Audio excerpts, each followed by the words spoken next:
Fannon the GOAT. What's good, man? Oh, wow. Look at this. All right, we about to do it, man. Let's do it. Cool. So look, man, we talk about whatever, man. I'll ask you questions.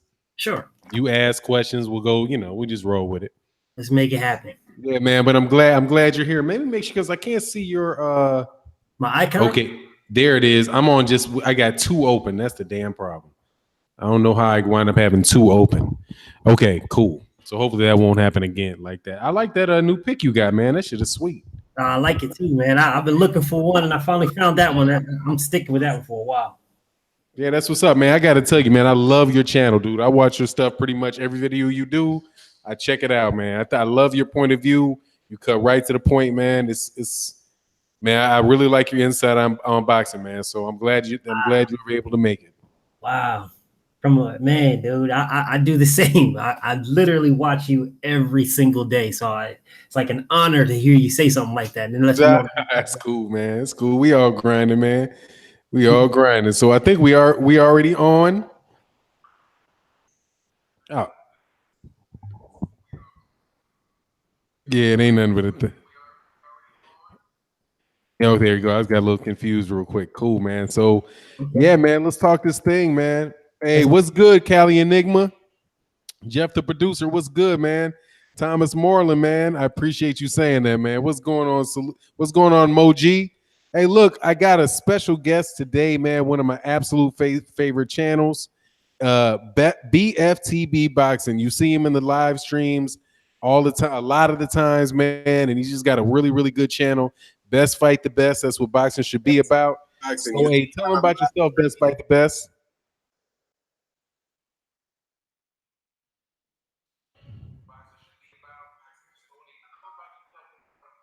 Best Fight the Best. You still there? Yeah. I'm still here. I had to mute. Best Fight the Best. I'm still here.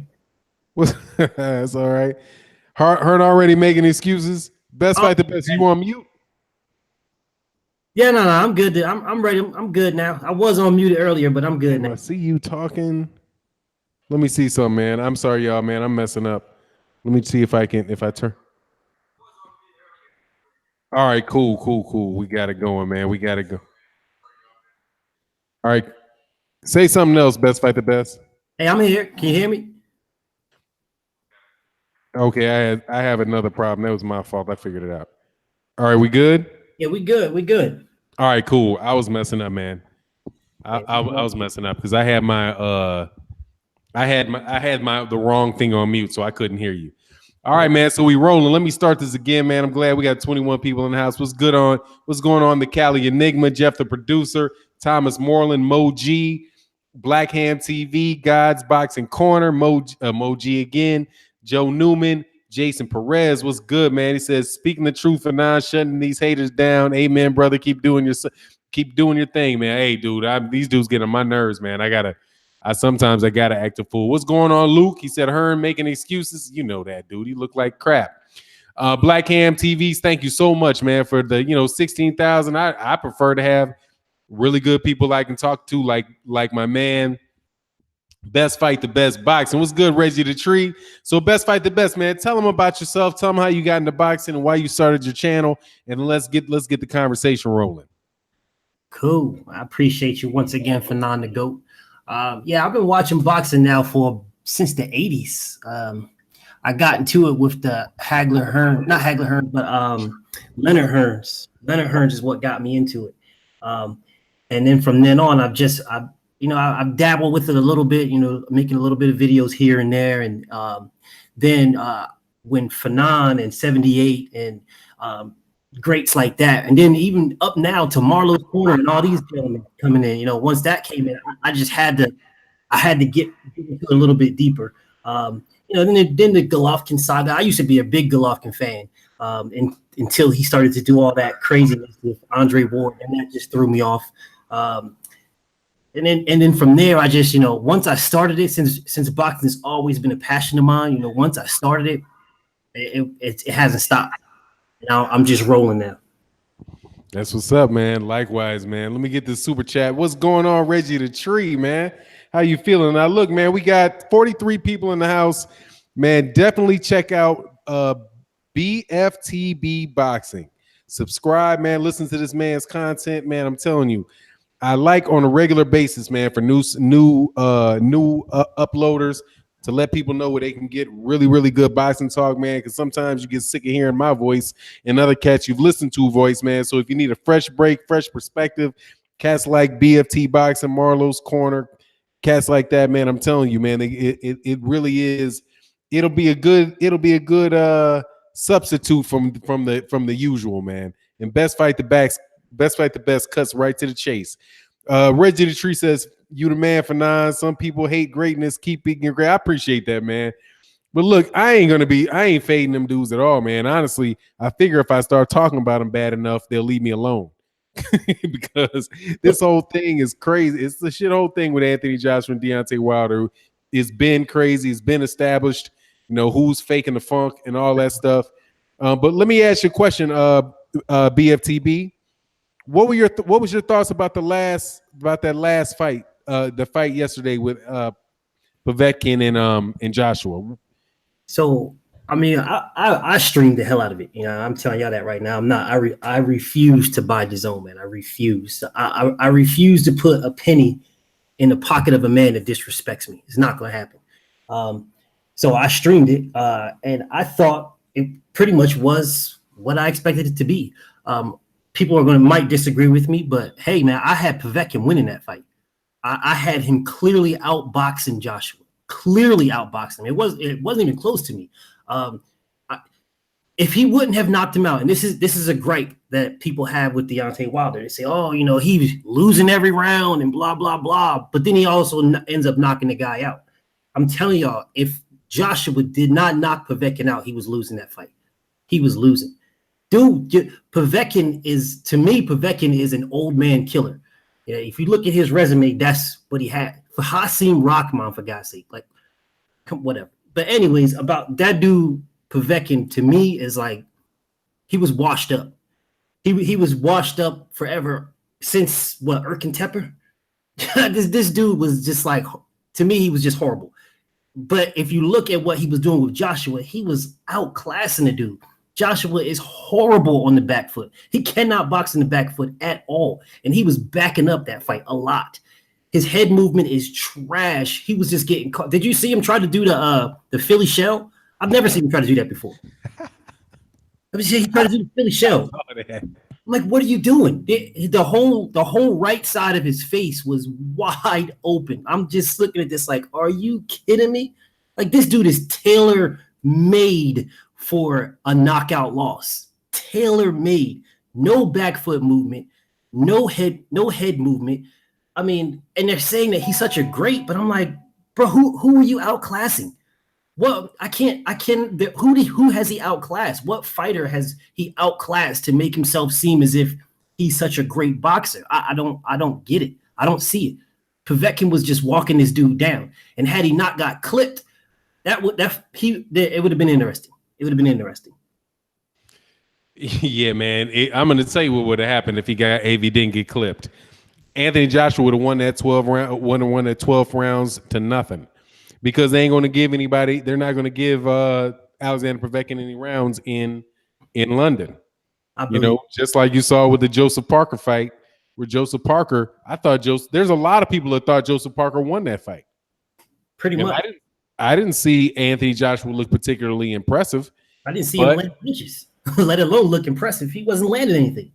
Yeah, but he wound up getting that fight was him stopping to get his wrist taking a timeout.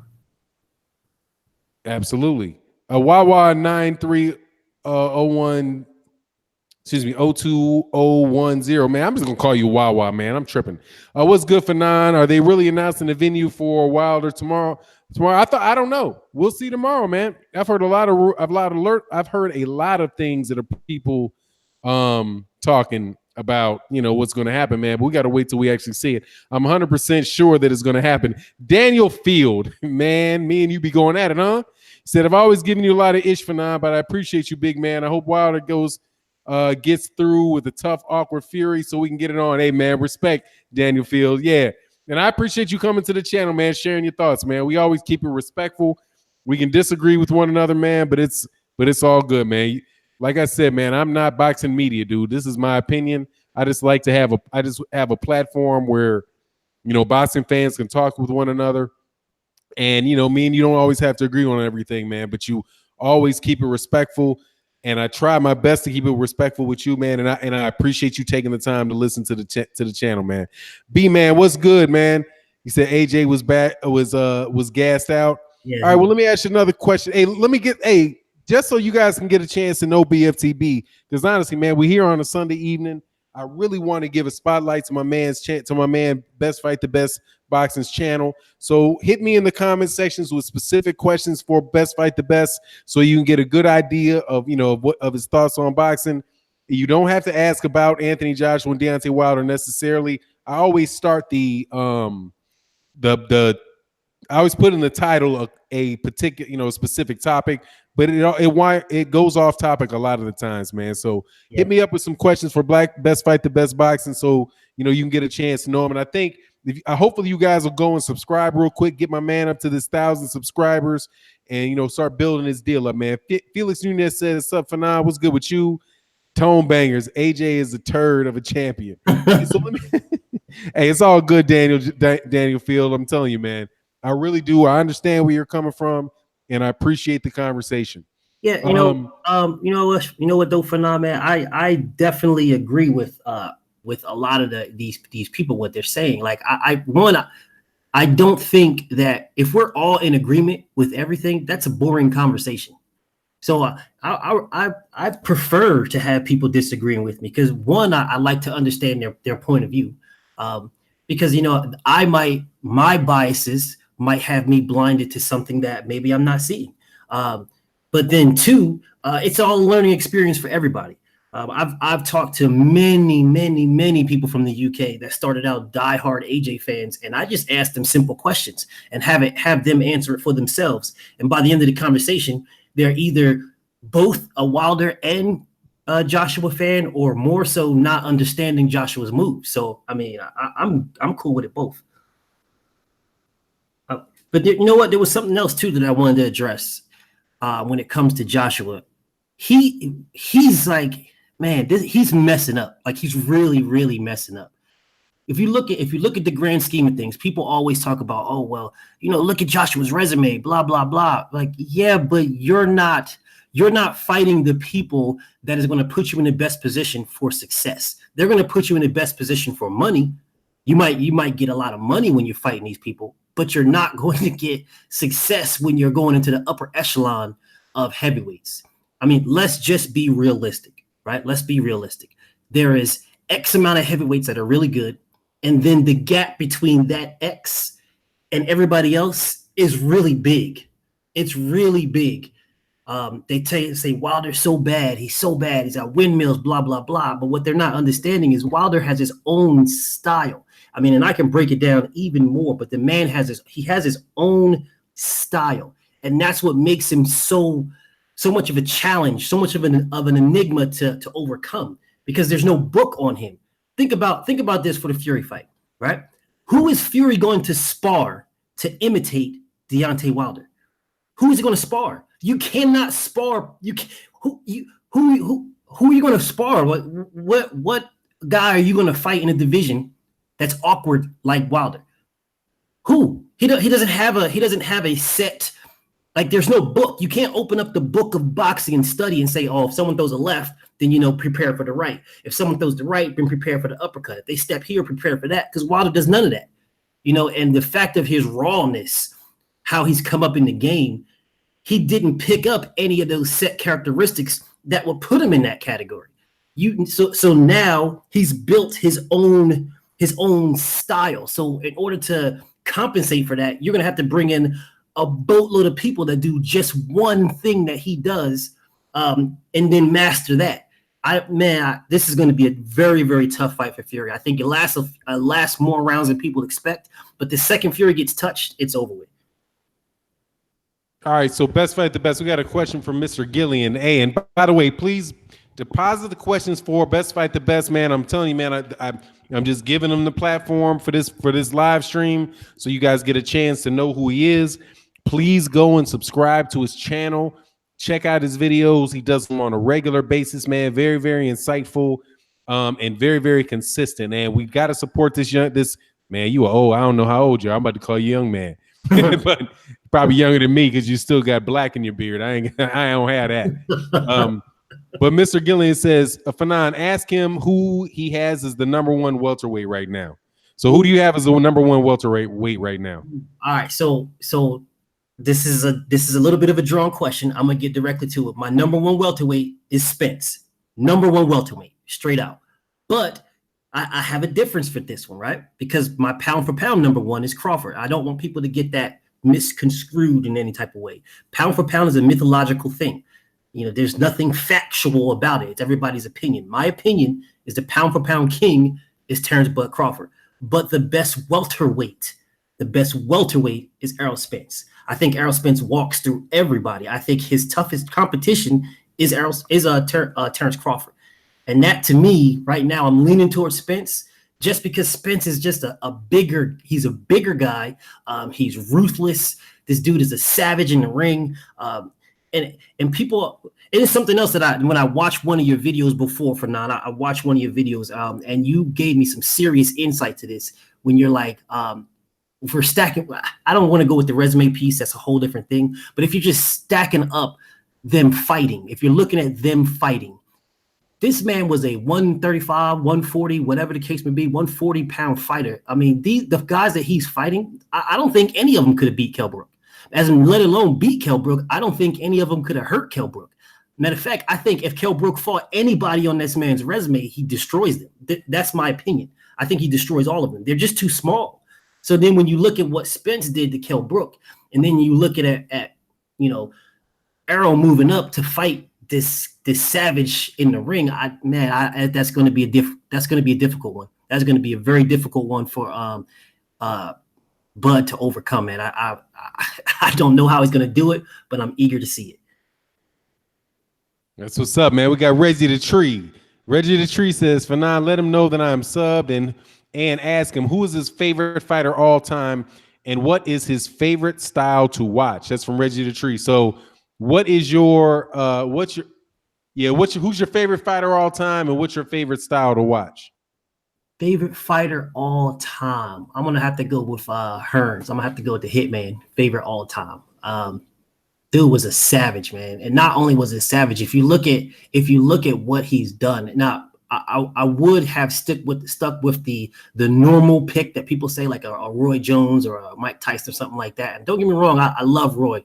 Not too big on Mike Tyson, but I love Roy.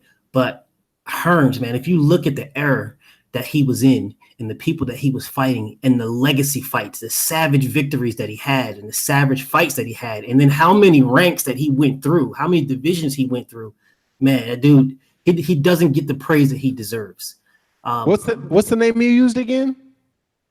I thought you said Jared Hurd. This is what's throwing me off. No, Hearns. Okay, yeah. Oh, Thomas Hearns. Damn, that's an off one. Cool. All right, keep going. What was the second part of that question? Oh, the second part was what's your favorite style to watch? Being as a boxing fan, I'm more so into the styles make fights. You know, that is my favorite thing to watch. Not necessarily a boxer, not necessarily an orthodox, a southpaw, or a brawler.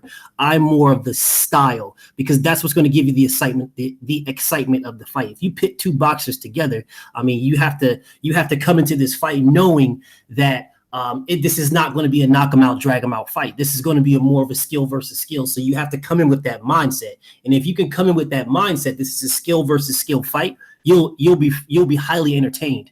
But if you just have the flat rate of what a boxing match is, someone's going to be brutally, savagely beaten up, and then you see two boxers go against each other, then you're going to be let down in that fight. And I think a lot of people have this predetermined thought process about boxing when they are about to watch it, and they get set on a certain thing that, hey, these are two boxers. This guy I think is better than this guy. It's gonna be a knock 'em, drag 'em out, rock 'em, sock 'em thing, and that's not the case. Case in point, if you look at like Floyd Mayweather, right? If you look at Floyd Mayweather, you already know, especially towards the end of his career when he was Money May, that he's not trying to knock people out, you know, but the man got popped. But if you look at the Floyd Mayweather versus Manny Pacquiao fight, if Pacquiao would have done what Pacquiao said he was going to do or was supposed to do, that would have been a highly, highly entertaining fight. Me, on the other hand, I already knew the drill. I knew this man had zero chance of beating him, regardless of how much salt water he drank. So I'm looking at it like this is going to be a skilled fight, and this man is going to get washed. So I was highly entertained. So again, to answer his question, I don't necessarily fall into the category of looking for a brawler, a boxer, a puncher, whatever the case may be. I'm about the styles that make the fights, and that's what's entertaining to me. Hey, I can relate to that, man. Hey, Chevin Bodie says, whoa, you don't like Tyson? Okay, I got to unsubscribe to your channel right now, man. You got to be playing. Dog, like not every, hey, man, he said Mike Tyson's a great, but sometimes, you know, it's not I don't like him, man. Mike got his ass whooped a lot now. Explain position on Mike Tyson, man.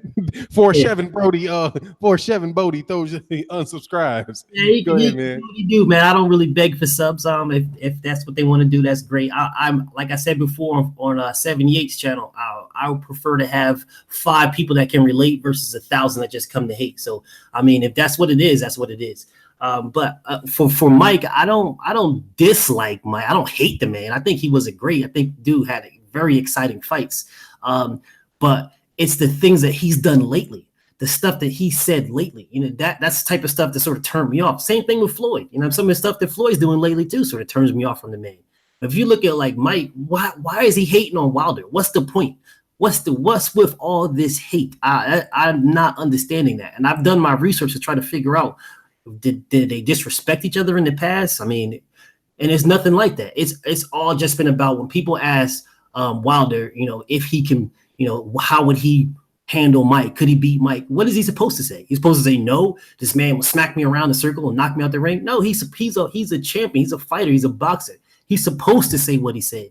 And then from that point on, it was just all disrespect. And I'm just like, bro, like, what's the hate for, man? And another thing too, that even irritated me even more is when Tyson Fury was asked the same type of questions, if he could beat Mike, blah blah blah, you know, and then Fury was like, no, Mike will knock my head off, all this other nonsense, blah blah blah, and then Mike came out and was like, hey, you're supposed to not say that. You're pretty much saying that he should say what Wilder said. But I'm like, bro, what you saying then? So then it's not about boxing. You just literally hate on the dude for some strange reason. But whatever, that is what it is. Oh, man, I can relate. Hey, you know, we all got our things that we like, man. And I got to agree with you, man. Chevin Bodie's my dude. But you got to express your opinion, man. You know what I mean? Hey, man, by the way, God, dog, who said, hey, what's blazing in sports, man? I'm sorry to hear about your live stream, man. Let me know if you appealed it or whatever, man. I hate that, man. It gets real funny with the live streams. I advise people to take their live stream. I haven't taken mine down in a while, but, you know, if they get too old, just take them down. You know, it doesn't work. It's not worth leaving them up because you can always get, you know, somebody can complain about what you say, you know, backdated and cause you problems. So, hey, man, I'm sure you'll be back and flying soon, man.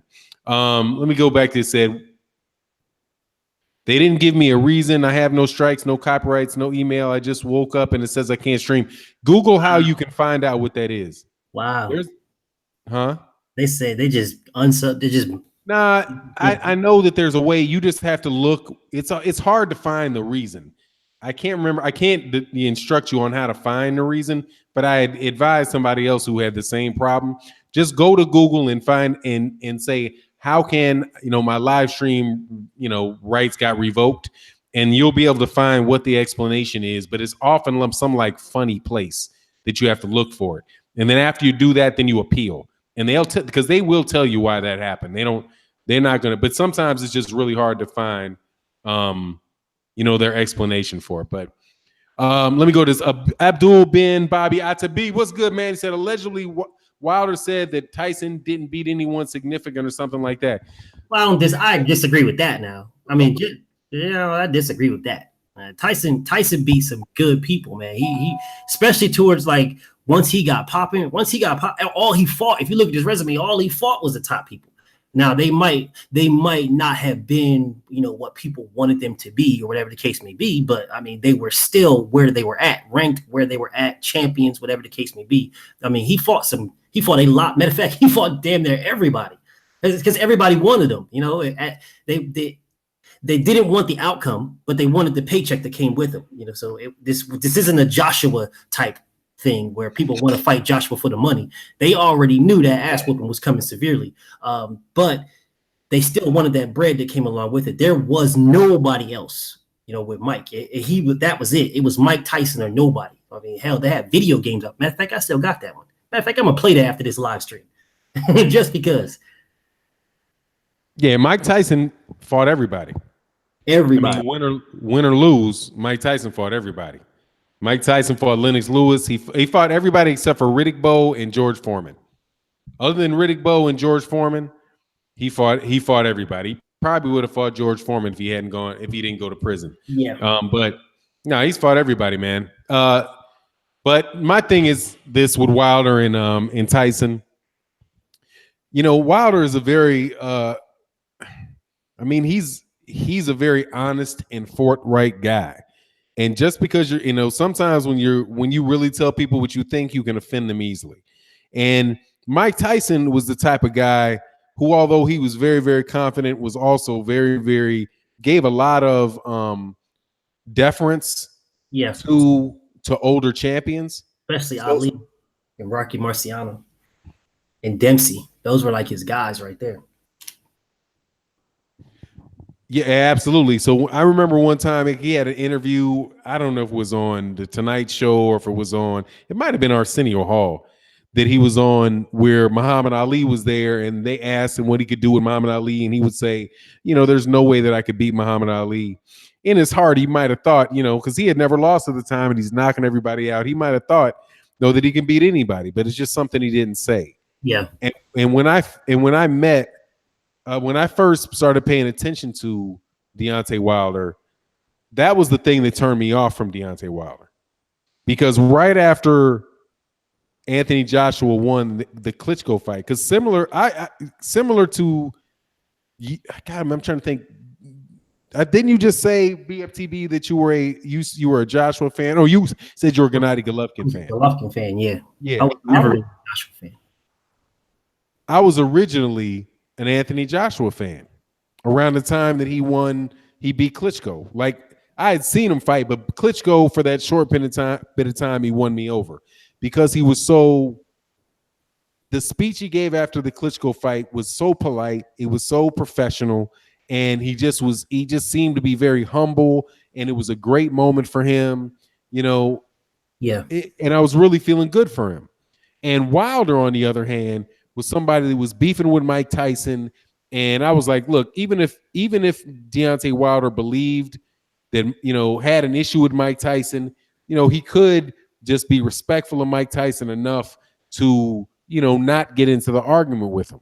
Yeah. But it was only after I saw what Eddie Hearn was doing and Anthony Joshua were doing, and the way that the arguments were being put out there about Deontay Wilder, calling him Beyonce Wilder, and claiming that he'd never fought anybody and all that stuff, that I was like, I can't ride with this, But I mean, I can definitely understand why somebody could be turned off of Deontay Wilder with how he interacted with Mike Tyson. So anyway, that's my 2 cents on it. It's sort of odd for me though, man, because like I said, I was never really a Joshua fan. But when I was in the military, when I was in Afghanistan, I watched the first time I saw Deontay Wilder. I saw them fight Ollie Harrison in the UK. They played that when I was in Afghanistan, and I looked at him, I'm like, man, this dude is just absolute raw ferociousness. So then I started to do my studying up on him, because I really didn't have much. I had plenty of time to actually do some studying and things of that nature. So when I studied him up and just started to watch like his past fights on YouTube and things of that nature, I was delighted to do. And I'm sort of, so this is where I'm, I guess, a little bit at odds with the people that have that same type of maybe thought process, that they should give deference to the greats. I don't mind it. But again, this is a gladiatorial sport. So if they don't, and they say, no, I will destroy this dude, they have to believe that. I feel as if you are in a gladiatorial sport, in a blood sport as boxing is, if you're in that sport and you give someone else, whoever it may be, even if realistically speaking, you may think this guy would wash him. You know what I'm saying? Like, you like, man, Mercer would destroy Deontay Wilder. If you have that, you may think that, but me, I'm of the mindset that Deontay Wilder should never say someone is better than him.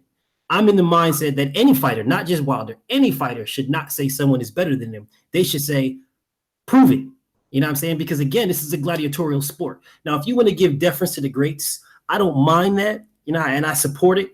But again, I'm not going to go against you or hate on you or whatever the case may be if you don't. Because again, this is a blood sport, and you're not supposed to say someone is better than you. Because if you even bring it back down to the Roman days, the gladiatorials back then, they're not going to be, oh, this guy was better than me, blah, blah, blah. That's life or death. And now the boxing of today sort of stemmed from that type of mantra or era, whatever the case may be. And you're still supposed to be, you still should have that same mindset. You still should have the life or death mindset. You still should have that, hey, I'm doing my thing. There's no one that's going to beat me. And you know what? In all honesty, Mike Tyson may have said those type of things, giving deference to the greats or whatever the case may be, but he still did come back saying no one can beat me. You know what I'm saying? No one can beat me. I'll destroy everybody. I'll eat your children, blah, blah, blah, all this other stuff.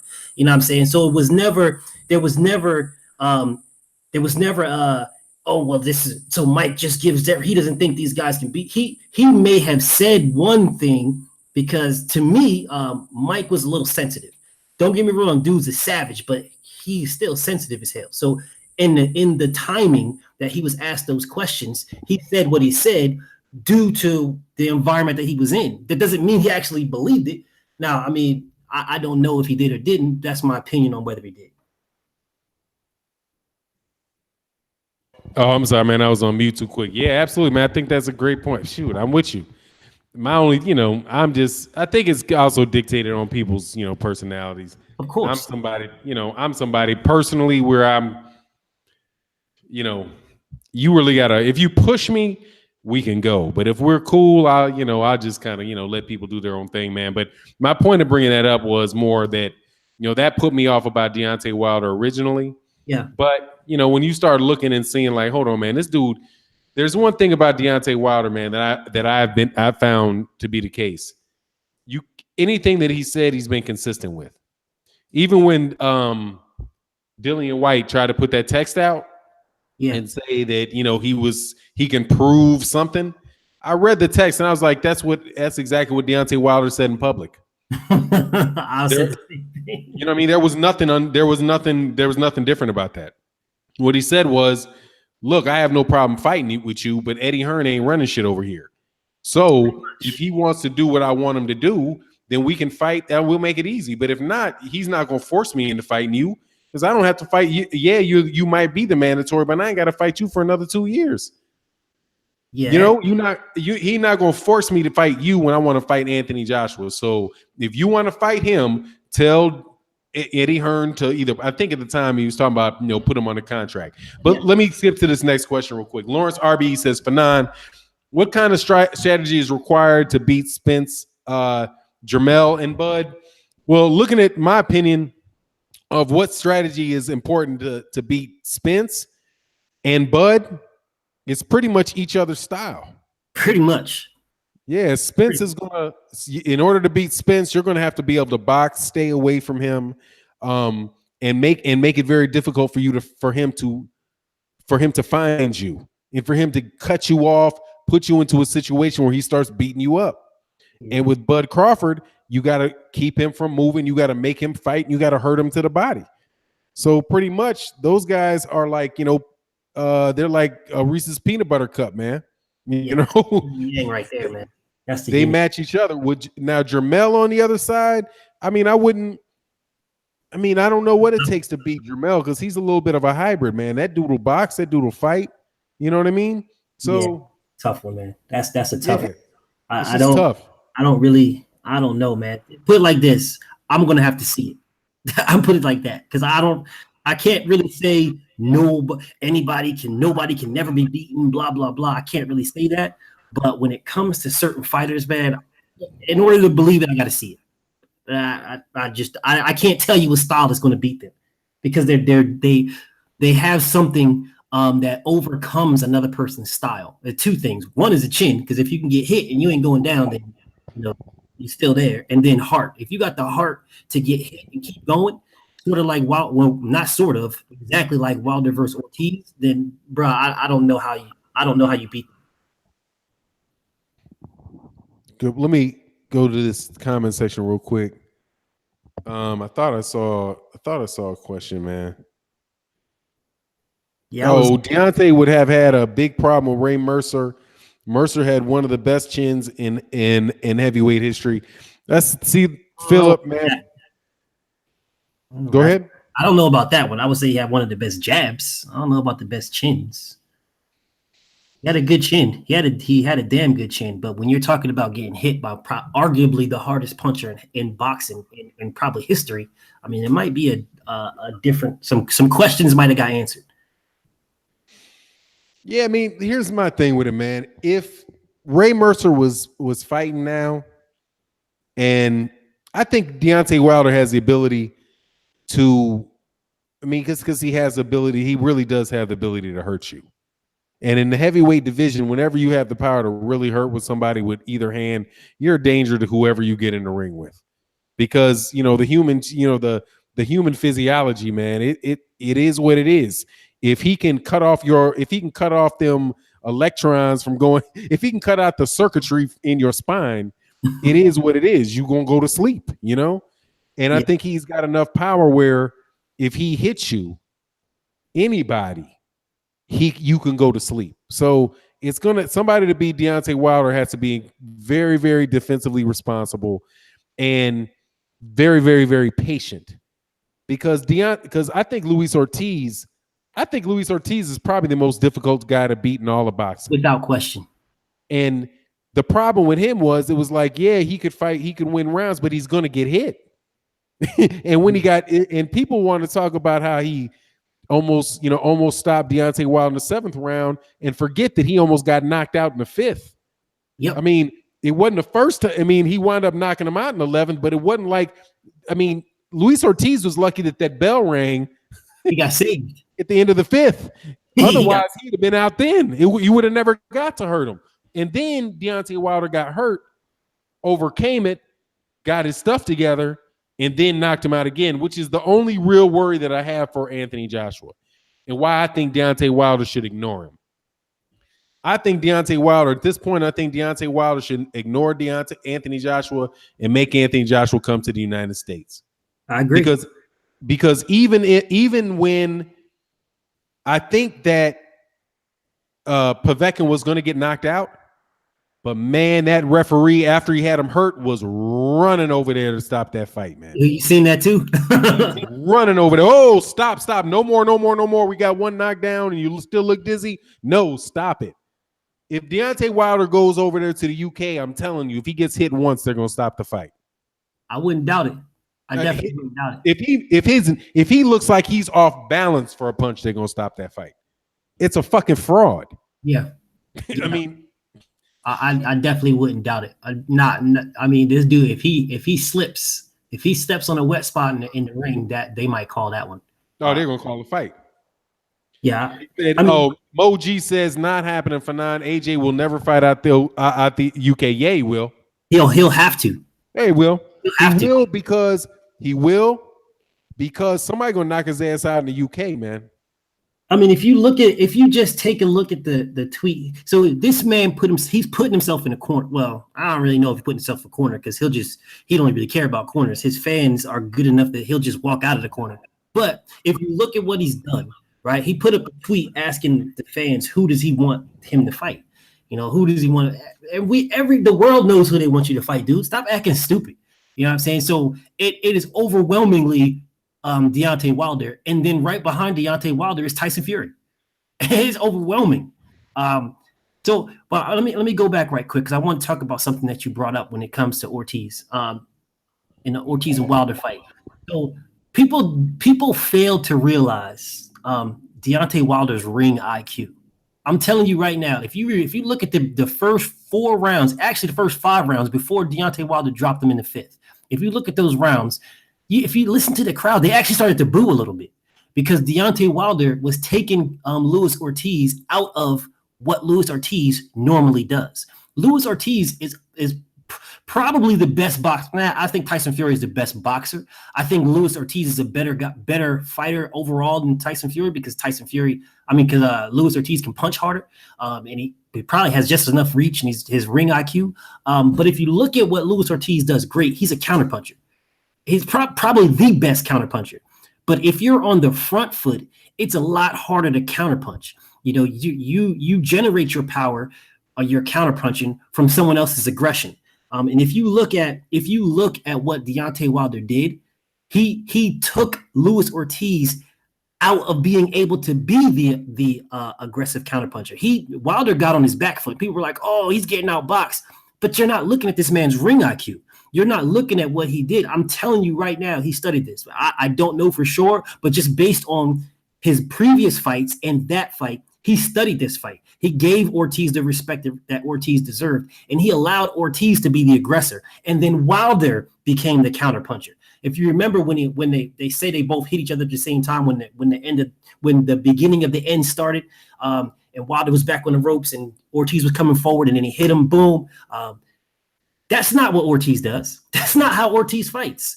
Ortiz allows people to be the aggressors. If you look at the fight that Ortiz just had with that one weirdo that he destroyed, that's what they do. All these guys, once he hurts you, then he becomes aggressor. But 9 times out of 10, Ortiz allows you to throw your punch, and then he counters yours. He is a counterpuncher. Wilder removed that. He removed that counterpunch from the whole thing and made it a jab, where Wilder has arguably the best jab in boxing right now. And Wilder took control of that. And once he took control of that, the whole fight started to shift. And that's where the original knockdown came from. I'm telling you, man, if there was 30 more seconds, that fight was over with. Let me we got one of the couple cats with the dislikes talking. So let me say something to you, Zone Knight. I'm gonna read your comment that got deleted, and this is gonna help. I know there might be some people listening to this, but you gotta understand something, man. When he says when AJ beats Wilder, all these LDBC will be so discredited and irrelevant because it proves you know shit and you're all biased. Let me tell you something, man. Let me tell you something. If AJ beats Wilder, all that proves is that AJ beats Wilder, and people will move on to the next subject. Facts. People, we've gone through. I've been a boxing fan since I was a little kid, which is over 40 years. People don't even remember the names of half of the people I was watching when I was a kid. And that's the problem with you Anthony Joshua fans. You think he's something new under the sun. He's not anything new under the sun. There has been hype jobs forever.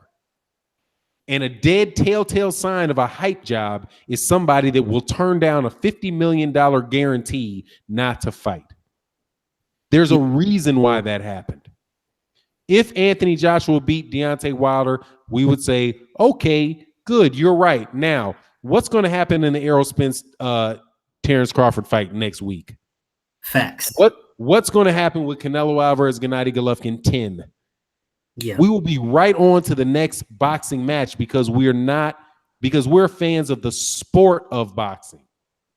One fighter does not mean make boxing. You specific Anthony Joshua fans who came here because of Anthony Joshua, who think stupid shit like the WBC champion became the WBC champion without ever fighting somebody in the top 10 rated guy. You idiots that think that BoxRec ratings are real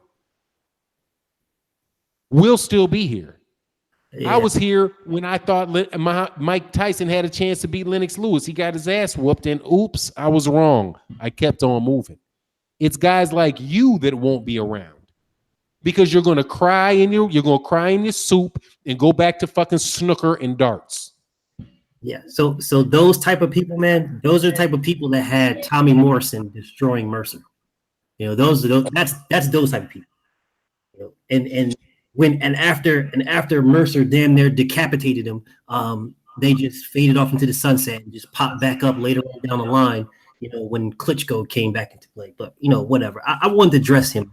I definitely wanted to address him. There's two things about that I want to address with this one. One, where he says when AJ beats Wilder, they're going to disappear, blah, blah, blah. Okay, well, prove it. There's number one. Prove it. Give the man a champion split. Okay. The second part about that is the champion split itself. Now, I've done my research on this, and I challenge anybody to discredit me. I've done my research. The fight with Charles Martin generated $18 million. Charles Martin got $8.6 million. That's 47%. Vladimir Klitschko got 50-50 split. Joseph Parker got 33%. Explain to me how Deontay Wilder only gets $15 million. They cannot do it. They cannot explain it. That is the very definition of a price out. They cannot explain how Deontay Wilder only gets that. Even if they say, "Oh, Deontay, these guys are they're more known," or whatever the case may be. I've broken that down too. I've broken that down. There of the four fighters of Deontay Wilder, Anthony Joshua, Charles Martin, Vladimir Klitschko. If you look at those four fighters, the most popular one, just by Facebook and Instagram and followers and all this other nonsense, that's Anthony Joshua, the most popular one. Second to him is Deontay Wilder. So if these people are saying this, he's more popular, what are they basing it on? What are they basing this popularity on? Because if you look at the numbers don't lie. If you look at the numbers, Charles Martin has 87,000 followers on all of his social media platforms combined. Deontay Wilder has 1 million followers just Instagram. So if you're trying to say who's popular, how did Charles Martin deserve 8.6 million, 47%? I'm not even going to go with the dollar value. How did he deserve 47% with a fight with Anthony Joshua? If he has 80, and nobody knows him, he has 87,000 followers and subscribers of everything across all of his social media platforms. If you look at Vladimir Klitschko, across all of his, he has about 1.2 million followers across all of his social media sites. It's like 400 and something thousand on one, another 400 on another one, blah, blah, blah.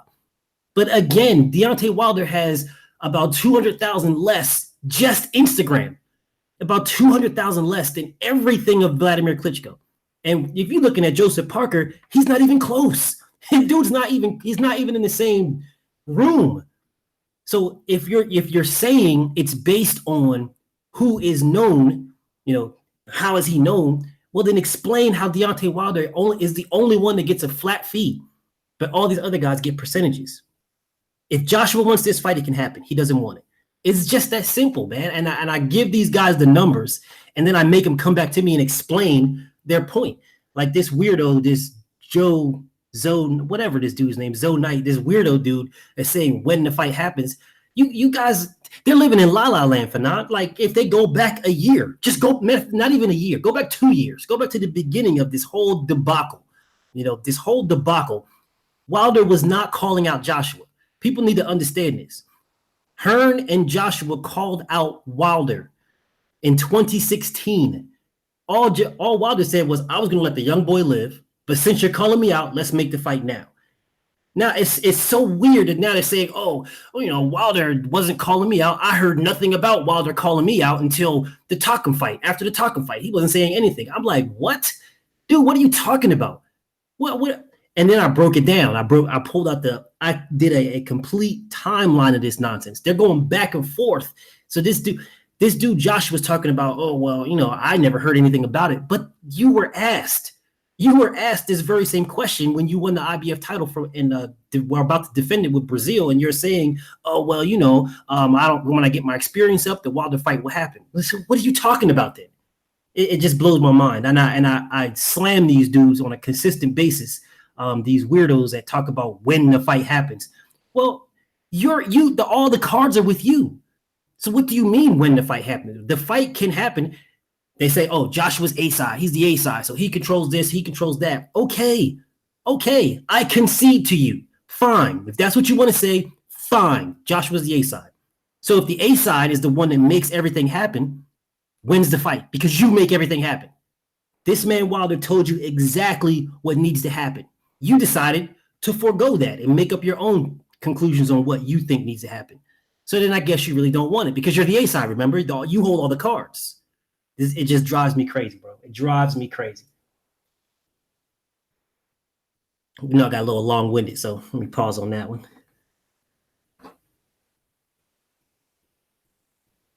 Still there, Fannon? Yeah, I'm here. I'm sorry. Can you hear me? Yeah, I got you. Yeah, no worry. You go ahead, man. Do your thing.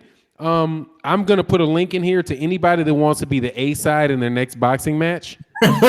This is a link to this is dang. Can I do it? Hold on, let me see. They let me link it. I think they let me link it. There they did. All right, so yeah, you can buy 100,000. You can buy 100,000 Instagram followers for $399. So if you want 1 million, just spend $3,999 and you've got 1 million Instagram subscribers tomorrow. I think it might take a little while, like, it might take a week or so for them to show up, but there you go. Dude, that shit is phony. The dude is phony. Yes. As soon as they started talking about, as soon as they did that thing, remember when it used to be, he sells out in 3 minutes, right? He sells out in 3 minutes. As soon as they put a limit, as soon as Wembley Stadium put a limit on the percentage that you can mark up a ticket that you sell on a secondary ticket market, all of a sudden they can't sell out anymore, and they got 10,000 seats left, and they're giving away tickets. Yeah, it's a fraud, dude. Absolutely. It's a fraud. The dude is not as popular. He's not as popular as if he is. If he was 8 out of 10, if there anything that Eddie Hearn says, you can cut that shit in a third. Okay, because if he really did do 1 million pay-per-view buys, they would say it was 2 million. It don't matter what they did. He's going to mark it up because he's promoting. He's exaggerating. But look, Chef and Bodie said, brother, I know a girl with over 500,000 bot followers. She lives with her mom and works in retail. Got people thinking she's famous. Shake my head. Dude, there are boxing channels. I'll say it. I don't care. There are boxing channels that you dudes cats go to every day, and you think those subscribers are real. Those subscribers are not real. Some of them they're real, other ones they are not real. And all you got to do is look at what the numbers that they're doing on a video. Yeah. Like, hold on, how come you got 5 billion subscribers, but you doing 3,000, you're doing 5,000 views on your video? How does that work, dog? I mean, shit is just illogical, man. I'm trying to tell you who this channel for now. I'm not saying, dog, y'all can put 2 and 2 together, man. All I'm saying is that you got cats that he said a third is generous. Gary Watch said a third is generous. He got 300 streams for a free trial. Eddie couldn't even get a stream away. Dude, what kind of terrible promoter is this dude, though, man? Let me just get back on this Eddie Hearn being the greatest promoter ever. He is single-handedly managed to ruin. He single-handedly managed to ruin the reputation of Anthony Joshua in a whole fucking hemisphere. The entire Western Hemisphere thinks the entire Western Hemisphere of boxing fans think Anthony Joshua was a coward. It's not even close. It's not even. Dude, it's all of Mexico, South America, and North America, South America thinks Anthony Joshua is a coward. Go ask the Mexican dudes if they think. Go ask if you speak Spanish. Go to your local Mexican fight fan who believe in people fighting blood and guts for pennies. Thinks this prima donna is something for passing up on $50 million, even if he was going to get his ass whooped. You know what's crazy though, Fannon? Like I work in IT, right? And I have a whole team in the UK. I have a whole team. And I talk to them religiously. And one of them, like their lead, works in my office here in Baltimore. So I talk to him about boxing all the time, and people, it's not all of UK. It's not all of UK. There is so many UK people. Hold on. You're get the fuck out of here, man. What happened? This is how desperate some of you Anthony Joshua fans are. So only Mexicans speak Spanish? Okay. Clearly, get out of here. You just get the fuck out. Okay. What? Clearly, more people speak Spanish than Mexicans, seeing as the word is Spanish. It's in Spain. There's a whole country. Stop. Get out of here, man. I've seen his comments before. I'm sorry to break you up, man. But I had to throw him out over that one. It's all good. Weirdo. But what I was saying is, like, the UK guys that are on my team that have I have the team based in the UK. These guys are continually calling this guy fraud. And when he turned down the 50 million, man, dude, if you like, I didn't know what a lot of the words, the UK slang were, but I know what they are now, and that's because of them. They was like, "Oh, this guy's a tosser. He's a dosser," and I'm like, "What the hell is that?" But once they told me all this stuff, I'm like, "Oh, okay, all right, yeah." So it's not. It's I think Hearn's got trolls, man. I really think he's got like paid people that actually get on the YouTube and other channels to like promote this guy, man. Of course he does. I know people are not that stupid. They're not that dumb, because there's no way I'm turning down 50 million to fight anything. Look, so I told my mom about this, and my mom told me that if I turned down 50 million to fight her, she'd fight me. So I'm like, yo, so I'm not understanding how these people are talking about 50 million is not it's not real. Blah. I'm like, what? I'm like. Hey, best fight the best, man. We got 165 people in the building. I got to cut you off real quick. Yeah. Let them know how to get in contact with you, because again, man, we doing a subscriber drive for my man Best Fight the Best Boxing, man. We got a net 20 new subscribers to him for coming to the channel. I know we can get it done, man. Tell them specifically how to get to your channel, and then y'all just open up another tab, go hit the subscribe, hit the bell icon, and come back and confirm that you got you subscribe to Best Fight the Best Boxing, and give him a chance. Let him listen to 4 or 5 of his videos, man. You're gonna like this dude. Go ahead, Best Fight the Best. Let him know how to get you. Appreciate you, Fannon. Yeah, you can reach me at BFTB Boxing, Best Fight the Best Boxing. I'm also on Twitter as well as the same thing, BFTB Boxing. Again, I all I stick with is facts, man, and even my biasness and my opinions come from something factually based. A lot of times people will just give their opinion and leave it at that. They'll just say this guy beats that guy and then leave it at that. Me, I prefer to give insight on what my opinions are. So if you are looking for nothing but facts, and then any type of opinion is based on a fact, come see me. Yes, sir. At a DJ7, Tiger Woods, man. Tiger Woods. Hell yeah, Tiger won today, baby. I'm happy. I've been waiting for that shit for like 3 fucking years. Yeah, man. Yeah, it's Tiger did the thing. They're gonna be shaking now, dog. They're gonna be shaking. You already know. The Tiger's back, dog. Yes, sir. BFTB. Okay, so let's see. We got a couple cats said they just subscribed. McLovin just subscribed. That's what's up. Graylin Watch just subscribed. That's good, man. Let's get it. Let's keep it going, man. He said, no, it's BFTB, Dark Truth. Yeah, BFTB. You have BFBT. Best Fight the Best Boxing. BFTB. Real good channel, dude. I'm telling you. Real good channel. You're gonna enjoy this dude's videos, man. I do. Chris Ray said, Fannon, you okay, man? You want everybody to eat blessings. Absolutely, man. Trying to tell you, I support. I want them to get to 1,000 people so I can drop them super chats on them. Yeah, telling you, man, it's the important thing about channels, man. The thing that I like most, and this is what you dumbass dude don't understand, dog. How are you going to discredit 300 channels of boxing? You're not going to be able to win an argument with 300 people, man. We'll just fucking beat you just because we all want to disagree with you. Pretty much. 300 people ain't going to.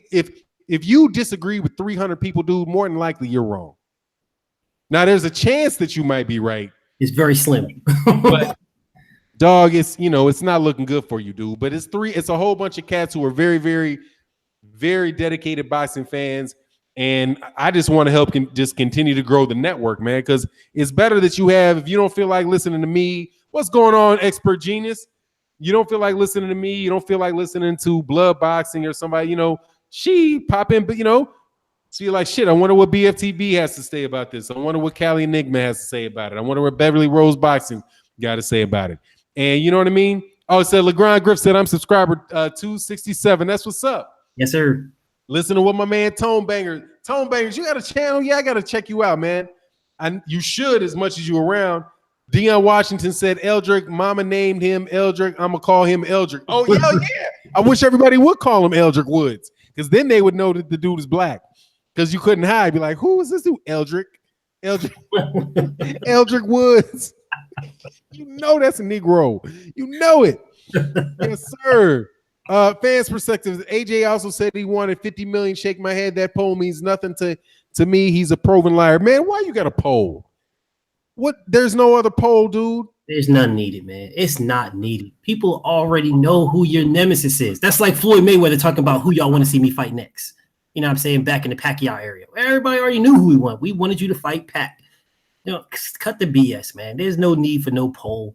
Everybody already knows what it is. And what's crazy though, Fannon, I hate using the terminology everybody. I really do hate using it. But in this case, everybody knows who AJ needs to fight next.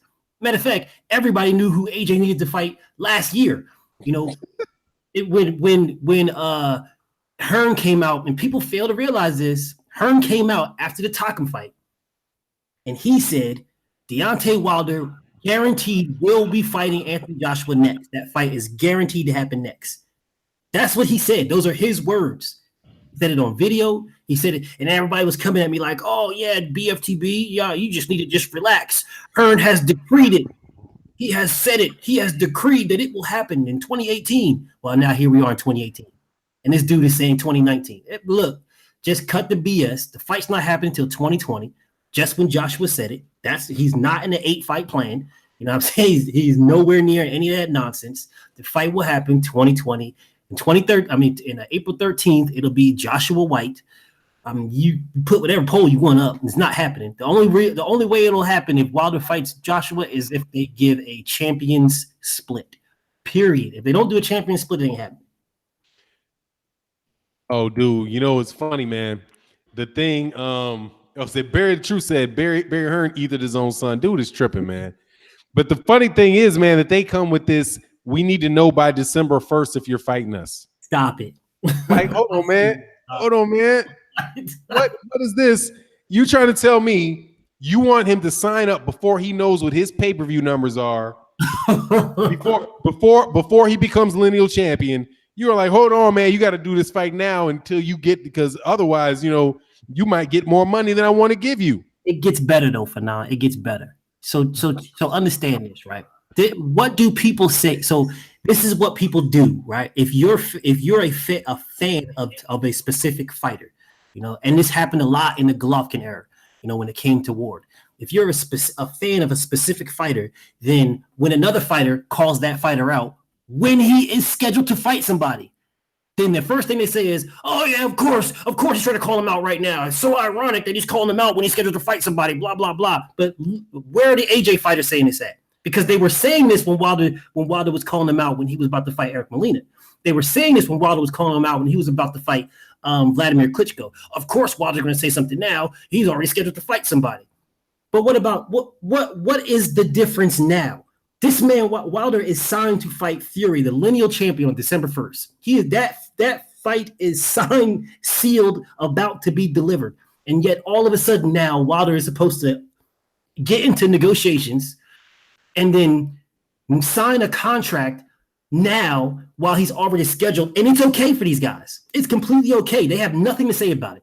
All I get is, oh, well, Wilder should just find his pen. He should find his pen. I don't hear nothing about why is Joshua trying to fight Wilder while Wilder already has a fight signed.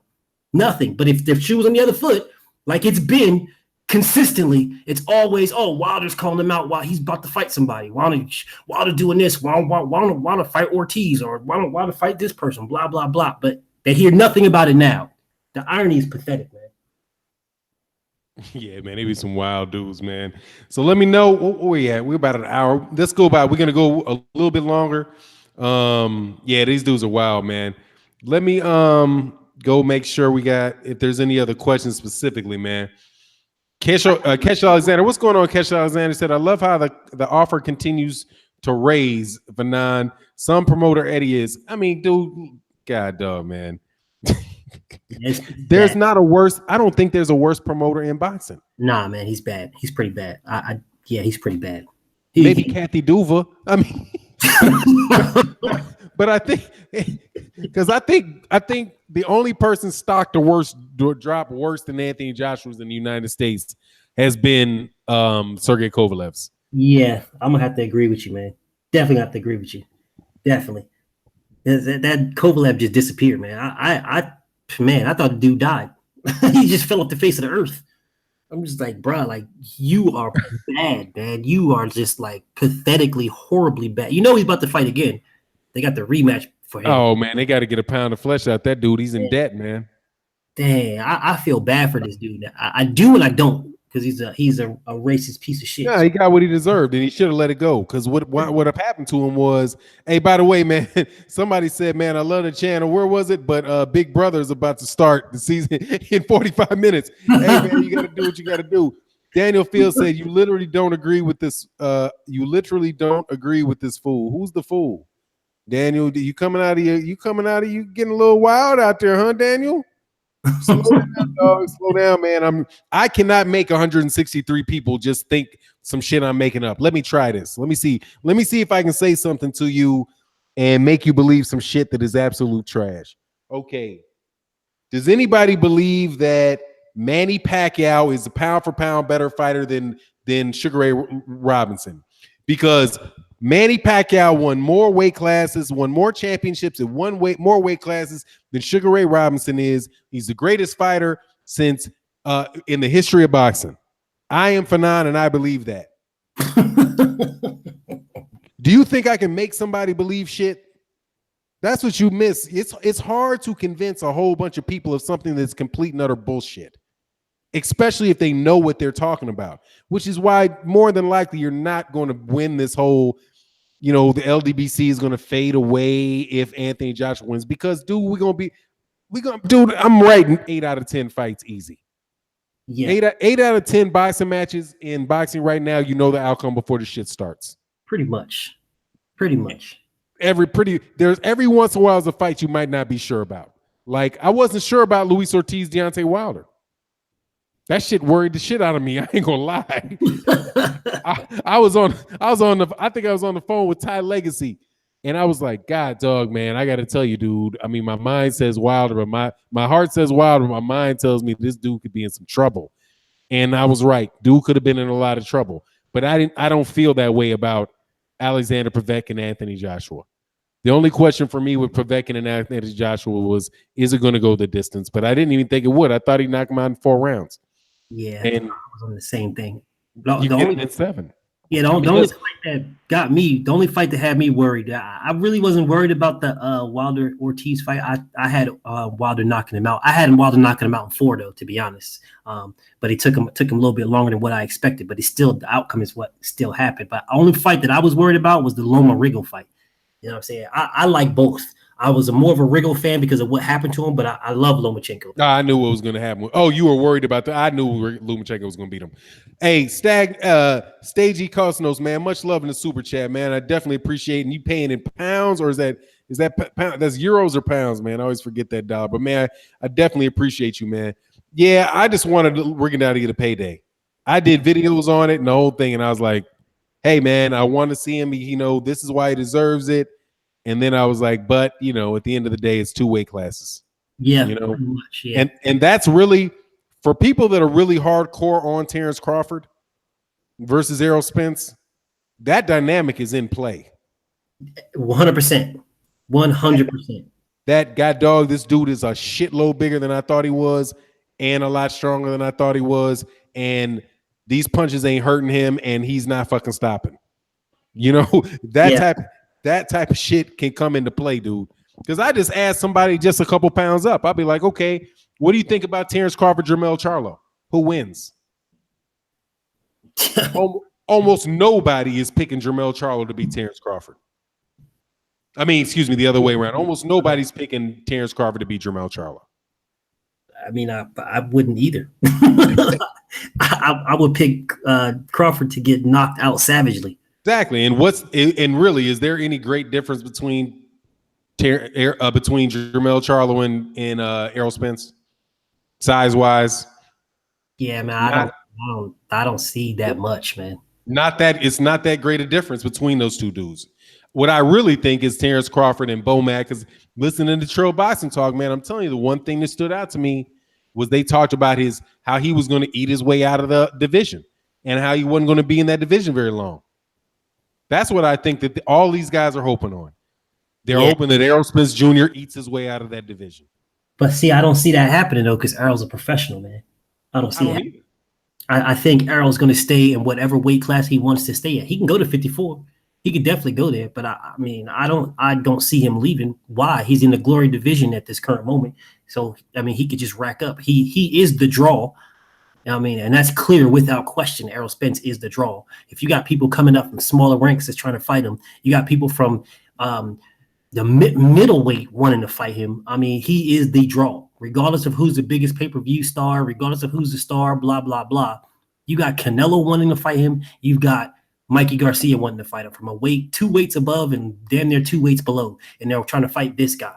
He is the draw. So I don't really see him going anywhere. He don't need to go anywhere. He can stay right where he is. I mean, he's a young dude. He's 28. Hey, but Daniel Field, I'm telling you, I deleted that comment because I'm not the only one that can throw you out this channel, dog. I'm trying to be polite to you, but Don Banks, King Diesel, these cats the expert genius, all these cats can throw you out, man. And you know what's crazy though is I'm trying to figure out how the LDBC is anybody's enemy. I don't at that point. Yeah, fuck knows, man. These cats are crazy, dude. I don't get it, man. It's like a whole. I mean, shit. I get in arguments with cats. It's like it's one person or something. It's just, come on, man. Yeah, just whatever. You don't agree, dude. It's cool. Oh, King Deal said I've been waiting to clap some. Hey, dude. You know how it goes. I'm telling you, I don't. Hey, man, I'll be polite to Daniel, but come on, man. It's just don't shit on people's living room floor, man, and expect them not to throw you out. Mr. Bronx stop making that shit. Stop taking that shit. You guys are arguing something between yourself. Hey, man, but look, I gotta roll. We on here for about an hour and 11 minutes. I like to try to keep it under hour and 15, man. My man. Damn, how you say this name? Ski and Slim TV. Shout out to Fannon and the other great stream for another great stream. Spence didn't look disciplined when he was drunk on stage, looking heavy going at Crawford. I can show you. Yeah, okay. I don't. He ain't in the fight. We'll see. Yeah, I guess we'll see. We'll see what it is and what it ain't. But you know, hey man, it is what it is. Both of them are really good fighters. If you think Terrence Crawford is going to walk through Errol Spence, not happening. No. He's going to move. He might move around Errol Spence, but I just think Terrence Crawford's like he's a more talented, and I'm not comparing the fight styles. I'm just talking about how his career is moving.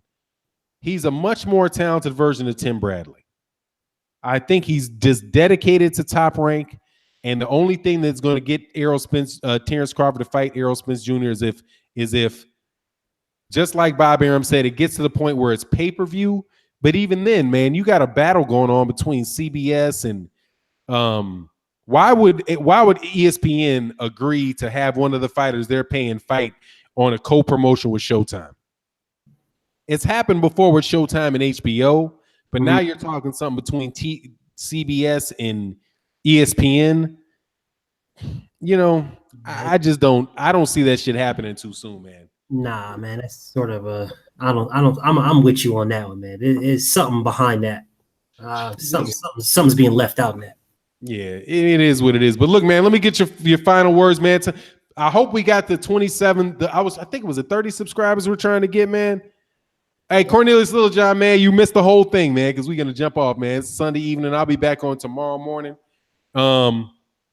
Oh, I think Crawford. Tinto's box said I think Crawford's a bigger puncher than Bradley. I think he's a better all around fighter. I just think that he's a company man with top rank, and I don't think that he's going anywhere, man. Yeah, me neither. But let me go ahead and get these final words so you can go and wrap it up. I know you're ready to roll out. So first off, I definitely want to give my appreciation to you, Fannon, for offering me this opportunity to get on your channel. Arguably one of the best channels on in the LDBC, and I love them all. But this is one of my favorites. This 178 Trail Boxing is one of my favorites. So I definitely want to give you that praise and honor for that one, and I appreciate you putting me on. So with that, I'm going to talk about these last remaining fights, and then I'll go ahead and wrap it up. So we got Billy Joe Saunders, we got Demetrius Andre coming up. Me personally, I'm going with Billy Joe Saunders. I just think it's better, and I'm going to leave it at that. Wilder Fury coming up. I'm going to do my fight breakdown on that. I got Wilder, of course. Hopefully not by death in the ring, but I see Fury getting destroyed, and then we'll move on from there. I got a few more videos that I want to put out, so stay tuned for those. And again, much love, much respect to Fannon the GOAT. I think I was the first one to call you that too. Just letting you know that. I was the first one. I'll take it. Thanks, man. Much love and respect, man. I appreciate you having me on. Shout out to the LDBC. For those that don't go to Marlowe's Corner, please go to Marlowe's Corner, man. That is, man, you can get it in over there, man, for real. But I'm gonna leave it up to you, man. Much love and respect to Fannon the GOAT, man. I appreciate you. Timmy Diamonds, man. Yeah, I'm sorry, man. I'll be back on tomorrow, man. Timmy Diamonds, subscribe to the BFTB Boxing. Best Fight the Best, BFTB Boxing on YouTube and on Instagram. And check out this man's videos.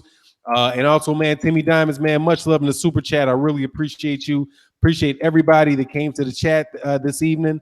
And thanks, Fan Perspective. He said this stream was epic, man. I appreciate it, man. I'm glad you liked it. So thanks again to Best Fight the Best, BFTB Boxing. Please go and subscribe. And with that, we out. Peace.